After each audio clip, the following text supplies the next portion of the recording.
कर पाया, कल करूंगा। कल भी बीत गया, परसों भी बीत गया, दिन पे दिन बीतने लगे। द्रोण तो बहुत हैरान हुए, क्योंकि सोचा था युधिष्ठिर सबसे प्रतिभाशाली होगा। शांत था, सौम्य था, विनम्र था। सब विद्यार्थी आगे बढ़ने लगे। कोई 10वें पाठ पे पहुंच गया, कोई 12वें पाठ पे पहुंच गया, ये पहले पे अटका है। ये तो बड़ी गड़बड़ हो गई। एक सप्ताह बीतते बीतते तो गुरु का धैर्य भी टूट गया और उन्होंने पूछा कि मामला क्या है, पहले पाठ में ऐसी अड़चन क्या है। युधिष्ठिर ने कहा, जैसा और करके आए हैं अगर वैसा ही मुझसे भी करने को कहते हो तो कोई अड़चन नहीं है। पहला पाठ था, उसमें वचन था सत्य बोलो। सब याद करके आ गए कि पहला पाठ सत्य बोलो। युधिष्ठिर ने कहा, लेकिन तब से मैं सत्य बोलने की कोशिश कर रहा हूं, अभी तक सध नहीं पाया, अभी झूठ हो जाता। तो जब तक सत्य बोलना ना आ जाए दूसरे पाठ पर हटना कैसे। तब से आप द्रोण को लगा होगा कि कैसी भ्रांत बात उन्होंने सोच ली थी। इसके लिए सब बच्चे याद करके आ गए थे, सत्य बोलो, जैसा तोता याद कर लेता है। तोते को याद करवा दो सत्य बोलो तो दोहराने लगेगा। लेकिन सत्य बोलो ये दोहराने से सत्य बोलना थोड़ी शुरू होता है। उससे तो मतलब ही ना था किसी को, किसी ने पाठ को उस गहराई से तो लिया ही ना था। युधिष्ठिर ने कहा कि प्रभु अगर पूरे जीवन में ये एक पाठ भी आ जाएगा तो धन्य हो गया, अब दूसरे पाठ तक जाने की जरूरत भी क्या है। सत्य बोलो, बात हो गई। अब तो मुझे इस पहले पाठ में रम जाने दें, रस मग्न हो जाने दें।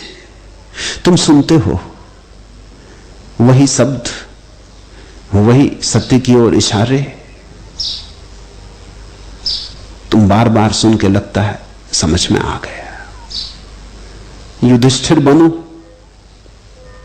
समझ में तभी मानना जब जीवन में आ जाए,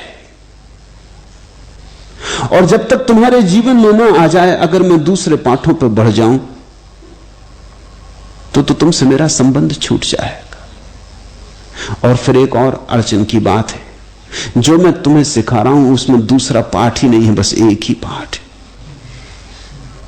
इस पुस्तक में कुल एक ही पाठ है। तुम मुझसे जिस ढंग से चाहो कहलवा लो, कभी अष्टावक्र के बहाने, कभी महावीर के, कभी बुद्ध के, कभी पतंजलि के, कबीर के, मोहम्मद के, ईसा के, तुम जिस ढंग से मुझसे चाहो कहलवा लो, मैं तुमसे वही कहूंगा। पाठ एक है। थोड़े बहुत यहां वहां फर्क हो जाएंगे तुम्हें समझाने के, लेकिन जो मैं समझा रहा हूं वही एक है। तुम चाहो किसी भी उंगली से कहो, मैं जो बताऊंगा वो चांद एक है। उंगलियां 5 हैं मेरे पास, 10 हैं, कभी इस हाथ से बता दूंगा, कभी इस हाथ से बता दूंगा, कभी एक उंगली से, कभी दूसरी उंगली से, कभी मुट्ठी बांध के बता दूंगा, लेकिन चांद तो एक है। उस चांद की तरफ ले जाने की बात भी अनेक नहीं हो सकती। तो जो समझ से भरे हैं, जो थोड़े समझ पूर्वक जी रहे हैं, वो तो आह्लादित होंगे कि मैं वही बात बहुत बहुत रूपों में उनसे कहे जा रहा हूं, जगह जगह से चोट कर रहा हूं, लेकिन कील तो एक ही ठोकनी है। नए नए बहाने खोज रहा हूं, लेकिन कील तो एक ही ठोकनी है। लेकिन जो केवल बुद्धि से सुनेंगे और सुन के समझ लेंगे, समझ में आ गया, क्योंकि सुन तो लिए शब्द, जान तो लिए शब्द, उनकी अड़चन होगी, वो ऊबने लगेंगे। तो एक तो ऊब इसलिए पैदा हो जाती, दूसरी ऊब का कारण और भी है। जब तुम मेरी पास पहली दफा सुनने आते हो तो अक्सर जो मैं कह रहा हूं उसमें तुम्हारी उत्सुकता कम होती, जिस ढंग से कह रहा हूं उसमें ज्यादा होती। लोग बाहर जाकर कहते खूब कहा, क्या कहा उससे मतलब नहीं है, कहने के ढंग से मतलब है। अब ढंग तो मेरा ही होगा। रोज रोज तुम सुनोगे, धीरे धीरे तुम्हें लगने लगेगा कि ये शैली तो पुरानी पड़ गई। ये भी स्वाभाविक है। अगर तुम्हारा शैली में रस था तो आज नहीं कल ऊब पैदा हो जाएगी। फिर बहुत लोग हैं जो सिर्फ केवल मैं जो कभी छोटी मोटी कहानियां बीच में कह देता हूं, उन्हीं को सुनने आते। मेरे पास पत्र तक लिख के भेज देते हैं कि आपने 2-3 दिन से मुल्ला नसरुद्दीन को याद नहीं किया। मैं महावीर पे बोल रहा हूं, वो मुल्ला नसरुद्दीन को सुन रहे हैं। मैं मोहम्मद पे बोल रहा हूं, वो मुल्ला नसरुद्दीन को सुन रहे हैं। मैं मूसा पे बोल रहा हूं, वो मुल्ला नसरुद्दीन को सुन रहे हैं। मैं मनु पे बोल रहा हूं, वो मुल्ला नसरुद्दीन को सुन रहे हैं। ये तो ऐसे हुआ कि मैंने भोजन तुम्हारे लिए सजाया और तुम चटनी चटनी खाते रहे।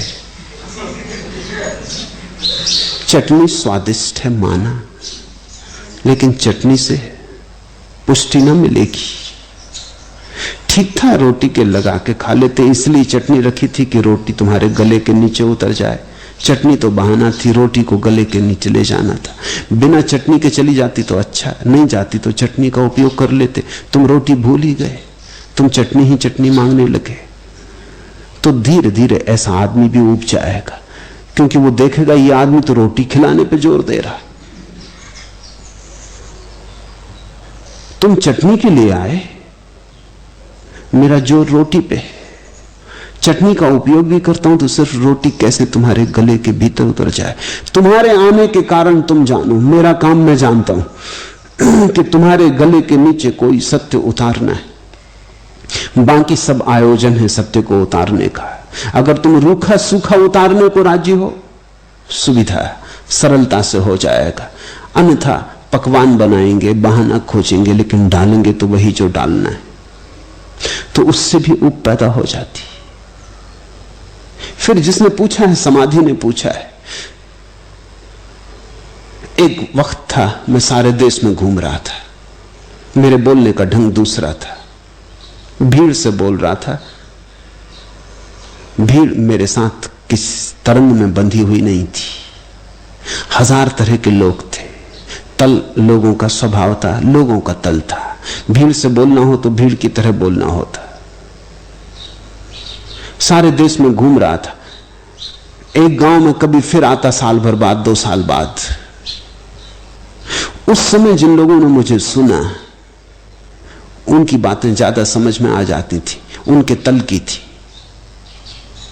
लेकिन मैं किसी और प्रयोजन से घूम रहा था, उनके मनोरंजन के लिए नहीं घूम रहा था। मैं तो इस प्रयोजन से घूम रहा था कि कुछ लोगों को इनमें से चुन लूंगा, खोज लूंगा, द्वार द्वार दस्तक दे आऊंगा। फिर जो सच में ही यात्रा पर राजी है वो मेरे पास आएगा। तब मैं तुम्हारे पास आया था, अब मैं तुम्हारे पास नहीं आता, अब तुम्हें मेरे पास आना है। समाधि उन्हीं दिनों में मुझमें उत्सुक हुई थी। उन दिनों जो लोग मुझ में उत्सुक हुए थे, उनमें से बहुत से लोग चले गए, जाएंगे ही, क्योंकि उनकी उत्सुकता का कारण समाप्त हो गया।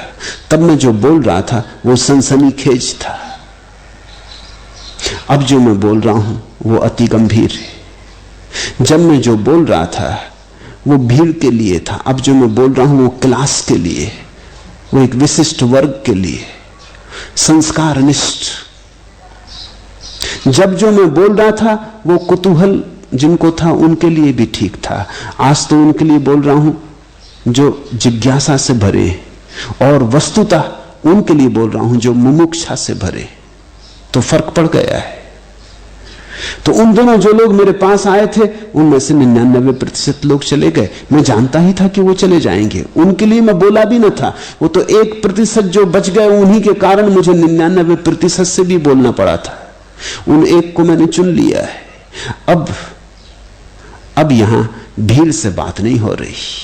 अब मैं तुम्हारी तरफ बहुत ध्यान देकर नहीं बोलता हूं। अब इसकी फिक्र नहीं करता हूं कि तुम्हें रुचेगा नहीं रुचेगा, तुम्हें जचेगा नहीं जचेगा। अब तुम पर ध्यान रख के नहीं बोलता। अब तो जो मुझे बोलना है उस पर ज्यादा ध्यान है। और मैं धीरे धीरे चाहूंगा जिन लोगों को रुचिकर न लगता हो, ऊब आती हो, वो हटे, वो विदा हो जाएं। क्योंकि मैं तो धीरे धीरे और गहरा होता जाऊंगा। जल्दी ही ऐसी घड़ी आएगी यहां बहुत थोड़े से पक्षी रह जाएंगे, और जब वे थोड़े से पक्षी रह जाएंगे तो मुझे जो ठीक ठीक कहना है वही उनसे कह सकूंगा। देखा, प्राइमरी स्कूल में तो हजारों लाखों विद्यार्थी भर्ती होते, मिडिल स्कूल में छट जाते, हाई स्कूल में और छट जाते, कॉलेज में आके और छट जाते, विश्वविद्यालय में और छट जाते, छटते जाते, आखिर में तो बहुत थोड़े से लोग रह जाते। मेरे बोलने में ये सब सीढ़ियां पार हुई हैं, इसमें कई तरह की झंझटें भी हो गई। कुछ प्राइमरी स्कूल के विद्यार्थी भी अटके रह गए, लगाव बन गया उनका मुझसे, रुक गए, जा ना सके। कुछ मिडिल स्कूल के विद्यार्थी भी रह गए, उनका लगाव बन गया, वो ना जा सके। अब उनकी बड़ी अड़चन है, अब उनकी बड़ी फांसी लगी है।